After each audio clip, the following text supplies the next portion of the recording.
तो एक बार फिर से स्वागत है आप सभी का हमारे YouTube channel education circle with Kamal पर। नेक्स्ट एक्सरसाइज है चैप्टर नंबर 3, दो चर वाले रैखिक समीकरण। दो चर वाले रैखिक समीकरण का मतलब ये है कि अभी तक जो हम कर रहे थे वो एक चर वाले रैखिक समीकरण थे। दो चर वाले क्या होंगे? दो चर उपस्थित रहेंगे। कोई समीकरण है उसमें दो चर उपस्थित रहेंगे। इसका एक व्यापक जो फार्मूला हो जाएगा वो क्या हो जाएगा? ax plus b y plus c equal to 0। ये क्या है? दो चर वाले रैखिक समीकरण को दर्शाने का व्यापक एक समीकरण है। तो व्यापक फार्मूला है जहां आप देख सकते हो पहला चर पद क्या हो गया? x हो गया और दूसरा चर पद क्या हो गया? द्वितीय चर पद क्या हो गया? y हो गया। ये y और ये x। अभी तक जो हम फॉर्म पढ़ रहे थे चैप्टर नंबर 2 तक, वहाँ क्या था? एक चर वाले ax² plus b x plus c equal to 0 था। यहाँ क्या था? एक ही चर था हमारे पास। जबकि अब क्या हो गए? दो चर वाले रैखिक समीकरण युग्म। युग्म का अर्थ क्या है? जोड़े होता है, मतलब दो जोड़े में होंगे। इसमें इन क्वेश्चनों में जो हम सॉल्व करेंगे उसमें क्या निकल के आएंगे? एक युग्म समीकरण का एक युग्म निकल के आएगा जिसमें क्या है? दो इक्वेशन होंगी। जैसे इक्वेशन नंबर फर्स्ट ये होगी, इसी टाइप की इक्वेशन नंबर सेकेंड ये होगी।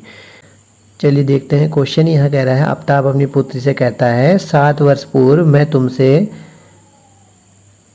7 गुनी आयु का था, अब से 3 वर्ष बाद केवल 3 गुनी आयु का रह जाऊंगा। तो हमें जो है ना आफ्ताब की ना ही उसकी पुत्री की वर्तमान आयु पता है। तो सबसे पहले हम क्या करते हैं इस क्वेश्चन में,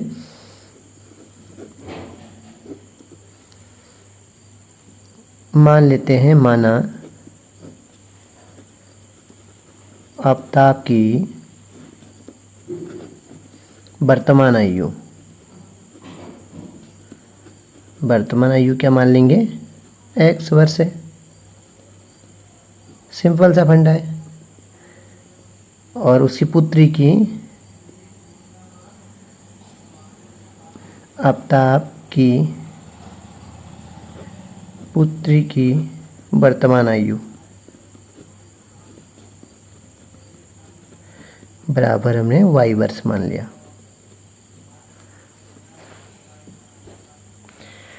अब हम क्वेश्चन पढ़ते हैं। कह रहा है 7 वर्ष पूर्व। तो हम यहाँ लिख लेंगे 7 वर्ष पूर्व। देखिए पूर्व का अर्थ क्या है? जितनी भी अभी की हमारी वर्तमान आयु जो है, पूर्व का मतलब पूर्व कहो या पहले कह लो। तो अभी वर्तमान आयु जितनी होगी हमारी 7 साल पहले, हम उतनी वर्तमान आयु का उतनी से माइनस कर देंगे तो उतने साल के होंगे। सपोज कीजिए कोई अभी 15 साल का है, तो 7 साल पूर्व कितने साल का रहा होगा? 8 साल का। हमने क्या किया? इसमें से माइनस कर दिया 7 साल का। तो इसलिए क्या होता है? पहले के लिए माइनस हो जाता है। तो अब दोनों की आयु में हम लोग 7 साल पहले देखेंगे। 7 साल पहले आफ्ताब की आयु क्या होगी? तो यहाँ लिखेंगे आफ्ताब की आयु, यानी अभी तो कितने साल का है वर्तमान आयु उसकी? x वर्ष की है, क्योंकि वर्तमान आयु उसकी हमको जो है ज्ञात नहीं है। तो हमने मान लिया कि x वर्ष का है इसमें। तो 7 साल पहले वो कितने वर्ष का होगा? हम इसमें क्या कर देंगे? माइनस कर देंगे 7 को। तो जितने का होगा वो निकल के आ जाएगा। इसी प्रकार से उसकी पुत्री की आयु, ये दोनों की जो आयु निकल रही है वो 7 साल पहले की निकल रही, कि दोनों 7 साल पहले कितने वर्ष के थे। तो अभी की वर्तमान आयु उसकी y है। अगर y में से हम 7 अगर माइनस कर देते हैं तो उसकी 7 साल पहले की आयु निकल जाएगी। ये तो रही 7 साल पहले की आयु। अब क्वेश्चन में हमारा ये बोल रहा है कि 7 साल पूर्व में तुमसे 7 गुनी आयु का था। अब क्वेश्चन में ये बोल रहा है कि 7 वर्ष पूर्व में तुमसे 7 गुनी आयु का था। तो यहाँ लिखेंगे 7 वर्ष पूर्व आफ्ताब अपनी पुत्री की आयु का 7 गुना था। तो अब देखिए 7 वर्ष पूर्व आफ्ताब अपनी पुत्री की 7 गुनी आयु का था। तो जब भी हमारे कंपैरिजन होता है कि वो उससे 5 साल बड़ा था या छोटा था या इतनी गुनी का था, तो उसके लिए हम लोग क्या कर लेते हैं, दोनों की वर्तमान आयु जिस या फिर जो कह रखी है कंडीशन के हिसाब से उनकी जो आयु है, दोनों की आयु को हम लोग क्या इक्वल में रख लेते हैं कंपैरिजन के अकॉर्डिंग। तो x माइनस 7 ये उसकी अपताप की आयु है उसके पिता की, और ये उसकी पुत्री की आयु y माइनस 7। तो अब क्वेश्चन के अकॉर्डिंग 7 वर्ष पूर्व, तो 7 वर्ष पूर्व दोनों इस वर्ष के होंगे। 7 वर्ष पूर्व अपताप x माइनस 7 का और उसकी पुत्री y माइनस 7 की रही होगी। फिर कह रहा है कि अपताप अपनी पुत्री की आयु का 7 गुना, अपनी पुत्री की आयु, तो उसकी पुत्री की आयु जितनी थी मतलब y माइनस 7 थी 7 साल पहले, तो अपनी पुत्री की आयु का 7 गुना, तो उसकी पुत्री की आयु में 7 गुना कर दोगे यानी गुणा कर दोगे। यहाँ जो है काफ़ी बच्चे कन्फ्यूज होते हैं कि 7 गुना जो है इनकी आयु में करना है या इनकी आयु में। तो सिंपल सा देखिए, कह रहा है 7 वर्ष पूर्व अपताप अपनी पुत्री की आयु की, अपनी पुत्री की आयु की 7 गुनी या 7 गुना था, तो पुत्री की आयु में क्या हो जाएगा 7 गुना हो जाएगा। तो x माइनस का 7 इक्वल टू मल्टीप्लाई हो जाएगा, बैक हटेगा तो 7y माइनस 7 7 जा 49। x बराबर के उधर जो है माइनस प्लस का 7y इधर ले लोगे तो माइनस का 7y इक्वल टू माइनस का 49, ये माइनस का 7 है तो उधर जाएगा तो प्लस का 7 हो जाएगा। x minus 7y equal to यहाँ कितना हो जाएगा हमारे पास माइनस का 42। तो ये हमारे पास अभी एक इक्वेशन बनी है, ये अभी हमारे पास क्या है एक इक्वेशन बनी है। अब सेकेंड इक्वेशन हम आगे निकालेंगे। अब इसी प्रकार से हम सेकेंड इक्वेशन निकाल लेंगे। अभी तक हमारा क्वेश्चन जो है यहाँ तक हो चुका है। अब आगे की कंडीशन बोल रहा है, कह रहा अब से 3 वर्ष बाद, तो अब से 3 वर्ष बाद, अब हम देखते हैं 3 वर्ष बाद, यानी वर्तमान आयु तो हमारी हमने उनकी क्या मानी थी, अपताप की आयु x मानी और उसकी पुत्री की आयु y मानी, तो वो तो वर्तमान आयु थी। अब बोला 3 वर्ष बाद, 3 वर्ष बाद अब उनकी आयु कितनी होगी, अब हम वो लिख लेते हैं। तो 3 वर्ष बाद अपताप की आयु, अपताप की आयु इक्वल टू, क्योंकि वर्तमान आयु कितनी थी अपताप की x वर्ष थी, तो वो 3 साल के बाद कितने साल का हो जाएगा, यानी वर्तमान की आयु जितनी होगी उसके साथ 3 और ऐड हो जाएगा। सपोज यानी हम अगर अभी 15 साल के हैं तो 3 साल के बाद कितने के हो जाएंगे, 18 साल के हो जाएंगे। तो उसी प्रकार से जो है बाद या पश्चात के लिए हम लोग क्या करते हैं, वर्तमान आयु में उतने वर्ष क्या कर लेंगे, प्लस कर लेंगे। यानी वर्तमान आयु अपताप की x है तो 3 साल बाद अपताप कितने साल का हो जाएगा, x प्लस 3 वर्ष का हो जाएगा। फिर उसकी पुत्री भी, क्योंकि दोनों के लिए कंडीशन है, पुत्री की आयु वही 3 साल बाद, 3 साल बाद अपताप की आयु ये है तो उसकी पुत्री की आयु कितनी हो जाएगी, y प्लस 3, क्योंकि वो अभी वर्तमान समय में कितने साल की है, y वर्ष की है, तो वो 3 वर्ष बाद वो भी क्या हो जाएगी, y प्लस 3 वर्ष की हो जाएगी। तो अब आगे क्वेश्चन में हमारा बोल रखा है कि 3 वर्ष बाद केवल 3 गुनी आयु का रह जाऊंगा। कौन कह रहा है, अपताप, उसका पिता बोल रहा है कि अब से 3 वर्ष बाद, पहले तो उसने ये बोला था कि 7 वर्ष पूर्व मैं तुमसे 7 गुनी आयु का था और अब से 3 वर्ष के बाद मैं केवल आपसे 3 गुनी आयु का रह जाऊंगा। तो यहाँ लिखोगे अपताप अपनी पुत्री की आयु का 3 गुना रह जाएगा। ये अपताप की आयु है इक्वल ये पुत्री की आयु है। तो उसका पिता बोल रहा है कि अपताप अपनी पुत्री से कि अपनी पुत्री की आयु का 3 गुना, तो इन दोनों में से उसकी पुत्री की आयु कौन सी है, y वाली, ये है पुत्री की आयु, तो अपनी पुत्री की आयु का 3 गुना रह जाएगा। तो इसकी आयु का 3 गुना रह जाएगा सिर्फ, तो उसकी आयु की पुत्री की आयु में 3 क्या हो जाएगा, मल्टीप्लाई हो जाएगा। तो x plus 3 equal to multiply होगी 3y प्लस 3 3 जा 9, x प्लस ये क्या है इक्वल के उधर है तो इधर ले लेंगे हम 3y हो जाएगा माइनस का, इक्वल टू 9, ये प्लस है, यहाँ जाके क्या हो जाएगा माइनस का x minus 3y equal to यहाँ क्या आ जाएगा 6। ये इक्वेशन कौन सी बनी हमारे पास, सेकेंड इक्वेशन बन गई है। तो अभी हमारे पास क्या है, युग्म तैयार हो गया है। इक्वेशन नंबर फर्स्ट हमने पहले कर ली थी, इक्वेशन नंबर सेकेंड इससे निकल गई है। तो अब हम क्या करेंगे, इसका ग्राफी रूप में दर्शाने के लिए इसको सबसे पहले हम इनके पॉइंट निकालेंगे। तो पॉइंट निकालने के लिए सबसे आसान तरीका है कि इसमें हम क्या करते हैं, एक बार इक्वेशन नंबर फर्स्ट को हल कर लेंगे, फर्स्ट में से 2 पॉइंट निकाल लेंगे। तो चलिए करते हैं हम समीकरण 1 को हल करने पर अभी समीकरण 2 को हम देखेंगे भी नहीं, छोड़ दो उसको, पहला वाला हल करते हैं अभी हम। तो x minus 7y equal to minus का 42। तो हमको निकालने होते हैं बिंदु, क्या होते हैं x और y बिंदु होते हैं।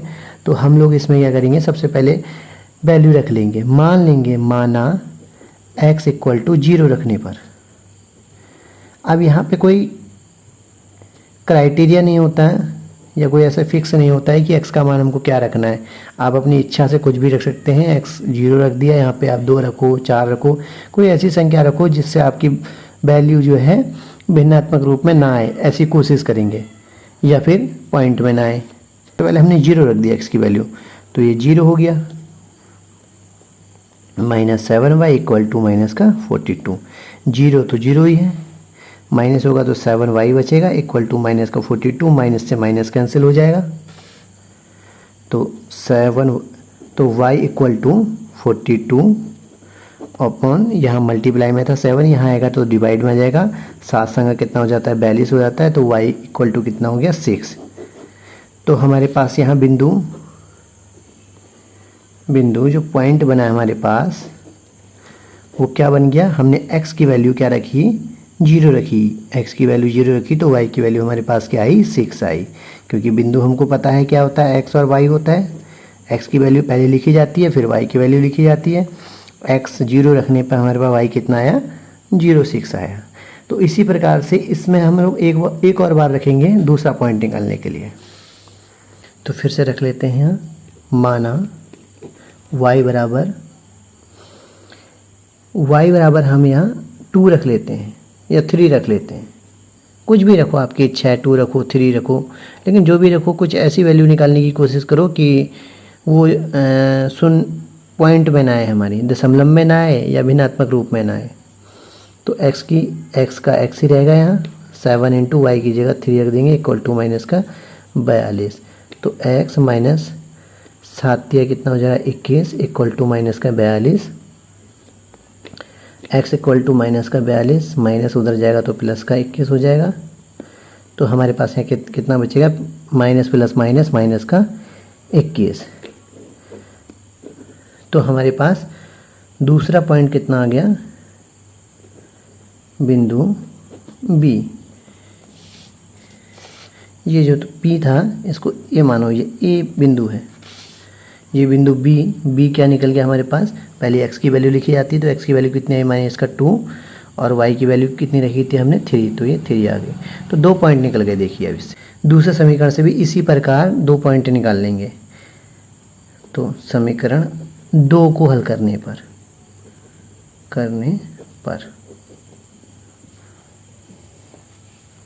समीकरण नंबर 2 हमारे पास कितना है, x माइनस का 3y equal to 6।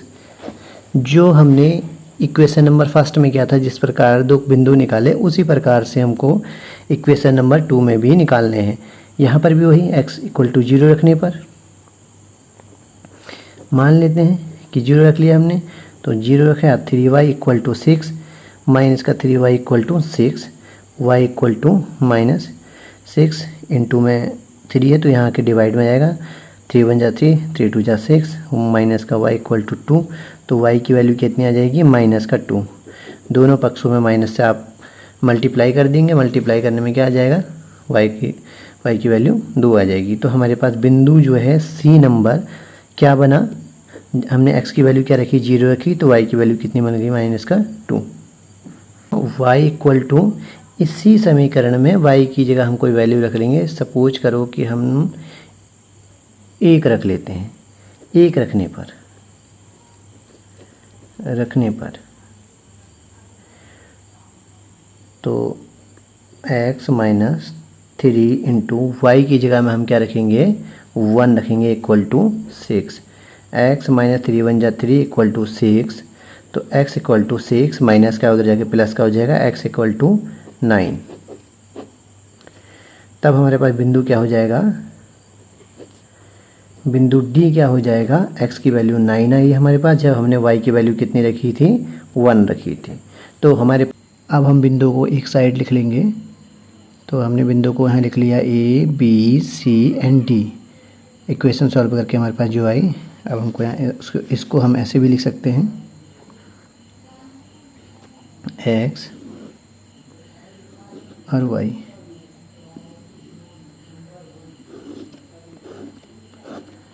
A B C और D के लिए x की वैल्यू क्या है, यहाँ पे हमारे पास 0 है, b में क्या है -2 है, c में क्या है 0 है, d में क्या है 9 है।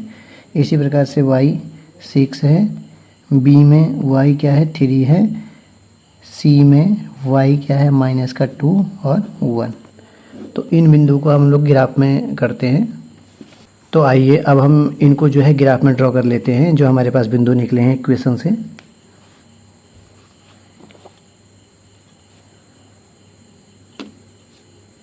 सबसे पहले हम लोग यहाँ देखेंगे कि सबसे मिनिमम वैल्यू क्या है। सबसे मिनिमम वैल्यू 0 है और सबसे मैक्सिमम वैल्यू 9 है। तो हम क्या करते हैं, ग्राफ खींच लेते हैं, चलिए। और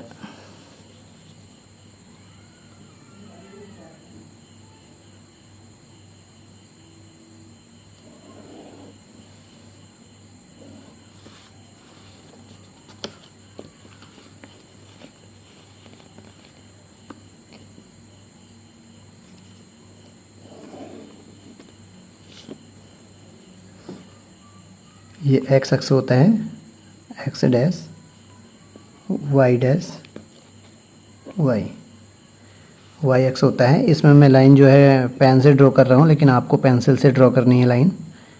और एक चीज़ का ध्यान देना है कि इसमें ओवर राइटिंग ज़्यादा ना हो, तो ज़्यादा बेस्ट है।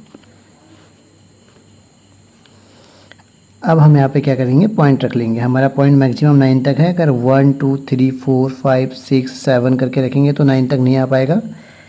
तो अब हम लोग यहाँ रख लेते हैं 1 2 3 4 5 6 7 8 9। अब यहाँ पे 2 2 करके रख लेते हैं। हम इसको 2 बना लेते हैं, 2 4 6 8 10 12। राइट हैंड एक्स अक्ष जो है प्लस का जाता है और लेफ्ट हैंड साइड क्या है, माइनस का जाएगा। -2 -4 -6 -8 और -10। इसी प्रकार से डाउन में माइनस का जाता है, -2 -4 -6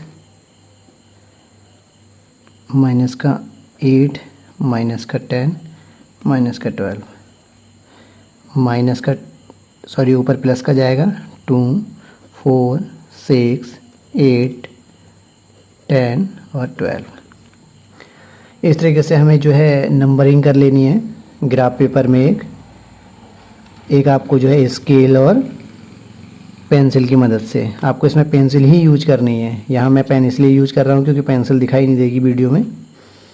तो अब जो है हम लोग यहाँ देखते हैं पॉइंट ए में, क्योंकि ये क्या होती है पॉइंट में, ये x की वैल्यू होती है और ये y की वैल्यू होती है। तो x की वैल्यू क्या है, 0 है। ये ओरिजिन पॉइंट कहलाता है। ओरिजिन पॉइंट में x भी 0 और y भी 0 रहते हैं। तो यहाँ आ गया। y की वैल्यू क्या है, 6 है, प्लस के 6, क्योंकि y की वैल्यू एक ऊपर जो है प्लस की है और नीचे y की वैल्यू माइनस में। तो प्लस में 6 कहाँ है, ये है। तो इसको आप क्या करोगे, हल्का सा पेंसिल की सहायता से हल्का सा इसको जो है डार्क कर लेना है हमको। ये पॉइंट इसी में मिल रहे हैं, बस हल्का डार्क कर लेना है।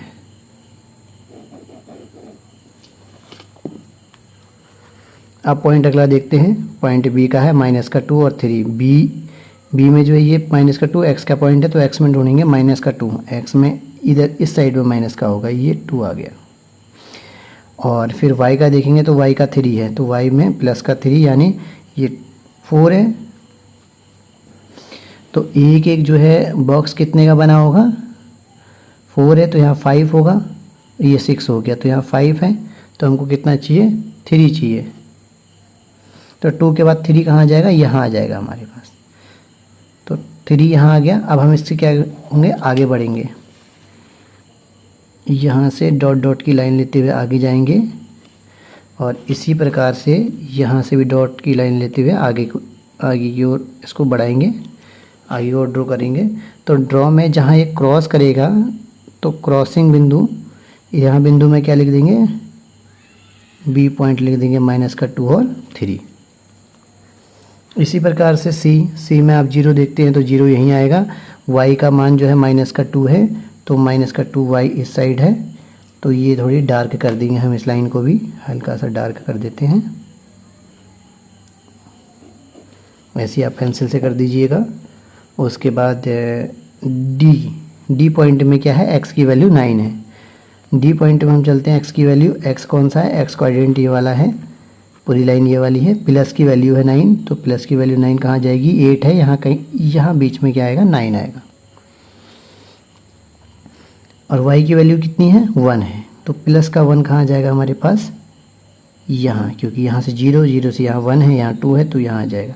फिर क्या करेंगे उस कंडीशन में, हम लोग यहाँ से डॉट डॉट की लाइन आगे की ओर बढ़ाएंगे, और इस पॉइंट में रखेंगे जिस पॉइंट में वो वैल्यू थी, इससे भी डॉट डॉट में आगे बढ़ाएंगे। तो ये 2 लाइन जहाँ जिस पॉइंट में काटेंगे उस पॉइंट में क्या कर देंगे, वैल्यू रख देंगे। डी की वैल्यू कितनी आई, 9 और 1। तो इस तरीके से हमारे ये ग्राफ कंप्लीट हो जाता है। ये क्वेश्चन पूरा फाइनल है, ग्राफ बनाना आपको सिखा दिया है। आप हमेशा प्लस का होता है इसका, ये ध्यान रखना, डाउन माइनस का होगा, माइनस में जाएंगे नंबर, लेफ्ट हैंड साइड भी माइनस की होगी, और राइट हैंड साइड प्लस में जाएगा। Thank you. अगर कोई प्रॉब्लम आपको अगर इस क्वेश्चन में होती है, किसी भी क्वेश्चन को लेके आपको कोई प्रॉब्लम होती है, तो आप जो है कमेंट ज़रूर कीजिएगा।